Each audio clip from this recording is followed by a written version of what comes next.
Tranquilli, non l'ho disegnato io, avrei fatto molto peggio.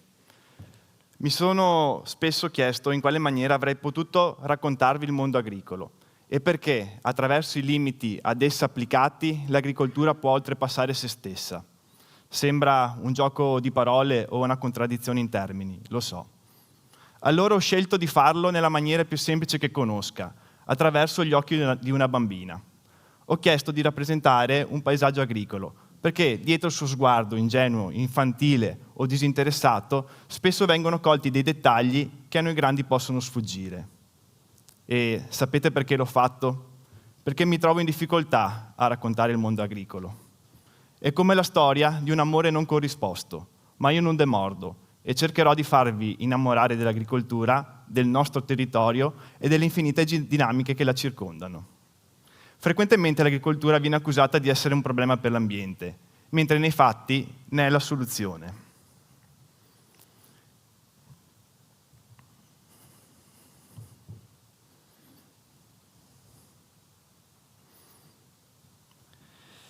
Se vi dico e vi domando a cosa vi viene in mente quando dico la parola agricoltura, la maggior parte di voi penserà al cibo. E in buona parte è così. Il nostro principale compito è quello di produrre generi alimentari. Cosa non banale. Avere tanto cibo a disposizione significa una sola cosa, la pace. E ce lo insegna la storia, anche quella più recente. Pensiamo alle primavere arabe del 2010, nate per la mancanza del pane, o il più recente conflitto in Ucraina, chiamato anche guerra del grano. 2 sono stati i capisaldi fondamentali che hanno riportato in Europa la serenità dal dopoguerra ad oggi, quello della food security e quello della food safety. In Italia, in entrambi i casi, li traduciamo con il termine sicurezza alimentare, ma i significati sono diversi. La food security è la sicurezza che il cibo ci sia e sia in abbondanza per soddisfare i fabbisogni della popolazione. Ma ciò non basta, è necessaria anche la food safety, ovvero la sicurezza che il cibo sia di qualità e che non rechi danno alla salute. L'Europa è il continente con i limiti minori per quel che riguarda gli antibiotici e l'Italia è tra i paesi più virtuosi. Su 30.000 controlli effettuati, solo 12 i campioni non conformi, appena lo 0,04% dei casi, dati del Ministero della Salute dell'anno 2021. Questi fattori hanno portato a una serenità e un progresso fra gli Stati che non si era mai visto prima. In particolare, poi, noi italiani siamo famosi nel mondo per il buon cibo. Non c'è turista che non ce lo riconosca. E dobbiamo ritenerci fortunati. Abbiamo un territorio fantastico, abbiamo di tutto. Montagne, mari, colline, pianure, laghi. Una conformazione stivale, protetta dalle Alpi, che genera microclimi diversi, che a loro volta danno alla luce ad una miriade di prodotti che, seppur in quantità limitata, fanno le fortune del nostro territorio e sono motivo di orgoglio. E tutto questo lo dobbiamo alla figura del contadino, metafora spesso utilizzata per la poca intelligenza. Quante volte abbiamo sentito il detto braccia levate all'agricoltura? Bene, vorrei dimostrarvi il contrario.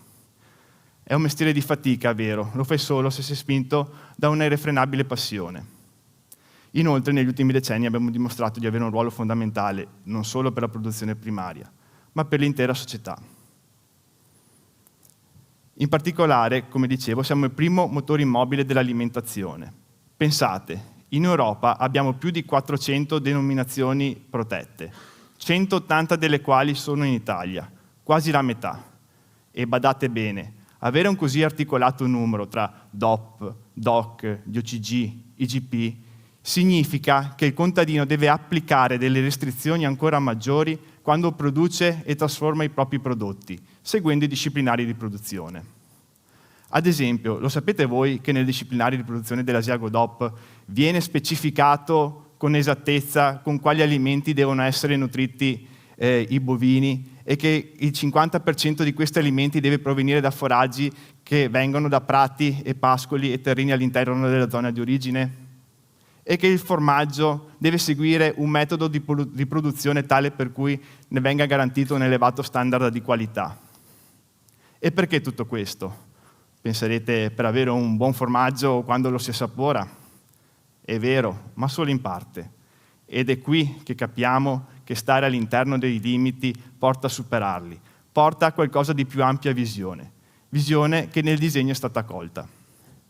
Come dicevo, i prodotti a denominazione di origine, ma lo stesso discorso può valere per qualsiasi altro prodotto fatto da un agricoltore, non sono l'oggetto del discorso, non sono il fine ultimo, ma diventano uno strumento, un potentissimo strumento di protezione del territorio, perché vanno a salvaguardare l'agricoltura e a valorizzarla in quei luoghi dove spesso è difficile lavorare. È dimostrato che dove c'è agricoltura c'è meno desertificazione, meno erosione. Il contadino tiene puliti i prati con il pascolo degli animali, ruota le colture, apporta la sostanza organica ai terreni e li rende fertili. Zone fragili, dove il dissesto idrogeologico è dietro l'angolo, viene arginato dall'agricoltura, che tiene in ordine i boschi e i fossi. Quante volte passeggiando in montagna ci siamo fatti dei selfie in paesaggi mozzafiato senza domandarci chi ne avesse cura e chi li tenesse così in ordine. Per non parlare poi dell'acqua, risorsa senza la quale non ci sarebbe la vita. Quante volte ci dicono di quanta acqua viene consumata in agricoltura come fosse uno spreco, ma anche qui bisogna entrare a fondo per capire, perché il ruolo dell'irrigazione non è ad uso esclusivo della pianta. Basti pensare a quel che accade all'interno delle nostre case, quando magari diamo da bere a una piantina in un vasetto. Non tutta l'acqua viene assorbita dalla pianta, ma buona parte si infiltra e la ritroviamo nel sottovaso, nel piattino.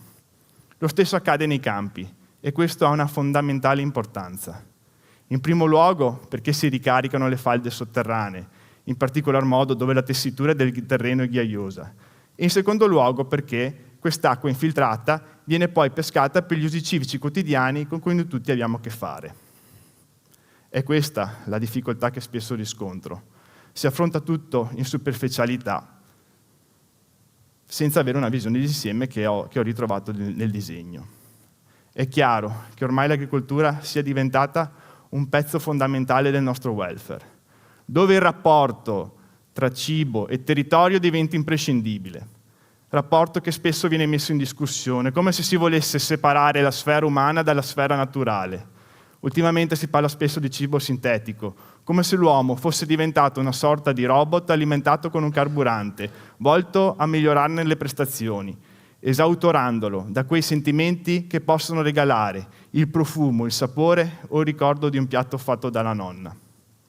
Lasciare il monopolio dell'alimentazione in mano a pochi mette in discussione i capisaldi della sicurezza alimentare di cui parlavamo prima. Un limite etico di cui non ne conosciamo le conseguenze.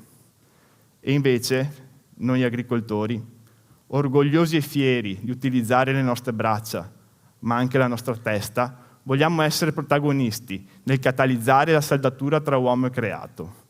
Il ruolo di tutori dell'ambiente lo svolgiamo con la stessa inconsapevolezza del disegno, ma da soli non bastiamo. È necessario un patto fra cittadino e agricoltore.